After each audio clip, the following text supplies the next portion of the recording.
Hello বন্ধুরা, দেখো অনেক দিন পর একটু রেডি হয়ে গেছিলাম বন্ধুর সাথে ঘুরতে যাব, তাই রেডি হয়ে বেরিয়ে পড়লাম। বন্ধুর জন্য ওয়েট করছিলাম। বন্ধু চলে এলো গাড়ি নিয়ে, তারপর চলে গেলাম, রেডি হয়ে বসে পড়লাম। এরপরে আমাদের যাত্রা শুরু হয়ে গেল। বিকেলবেলা বেশ ভালোই লাগছিল গাড়ি করে ঘুরতে যেতে। অনেক দিন পর বেরোলাম বন্ধুর সাথে, সময়টা বেশ ভালোই কাটছিল।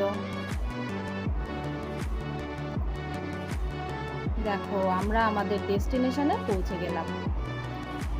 আকাশটা কত সুন্দর ছিল, চারিদিকটা। গাড়ি পার্কিং করলাম।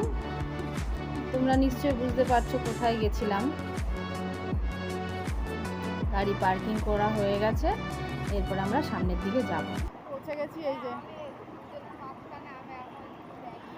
বন্ধুর সাথে ঘুরতে বেরিয়েছি, মুডটা বেশ ভালোই ছিল। এবার আমরা ভেতরের দিকে এবার এন্ট্রি আমরা নেব। ভেতরের দিকে চলে যাচ্ছি। দুজনে বান্ধবী যাচ্ছি। কাকা দুই বান্ধবী যাচ্ছি। এবার আমার বন্ধু ভেতরের দিকে চলো, যাওয়া যাক। ওই লাইভ ফোনে নিশ্চয়ই বুঝতে পেরেছো। দেখো ইকো পার্কে চলে গেলাম, টিকিট কাটা হয়ে গেছে আমাদের। এবার আমরা এন্ট্রি করছি ভেতরে। পৌঁছতে আমাদের একটু লেট হয়ে গেছিলো, সন্ধে সন্ধে হয়ে গেছিলো। ওয়েদারটা সেদিন কিন্তু দারুণ ছিল। চলো ভেতরের দিকে প্রবেশ করি, তোমাদের সবটাই দেখাবো।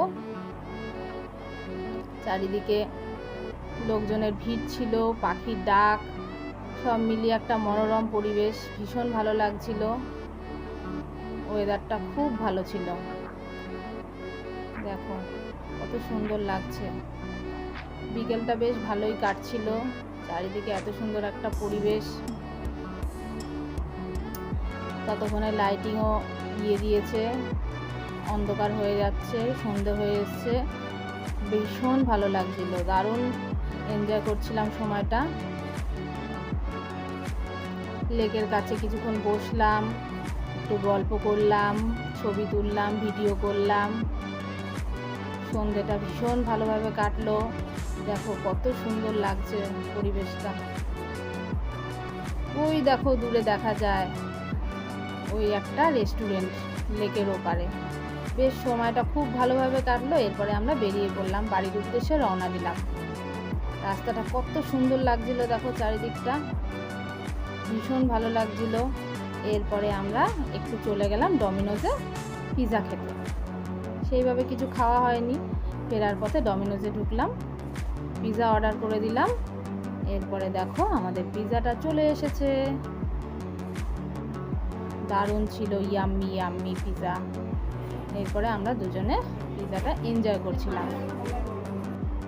দারুণ টেস্টি ছিল পিৎজাটা, খুব সুন্দর একটা সময় কাটলো। বান্ধবীও বাড়ি চলে গেল। এরপর আমি চলে এলাম একটু ফুচকা নিতে বাড়ির জন্য। দই ফুচকা নিলাম, দই ফুচকা বানিয়ে দিল।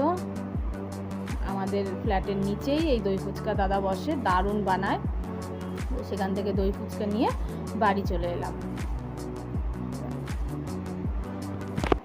দই ফুচকা খাচ্ছে না,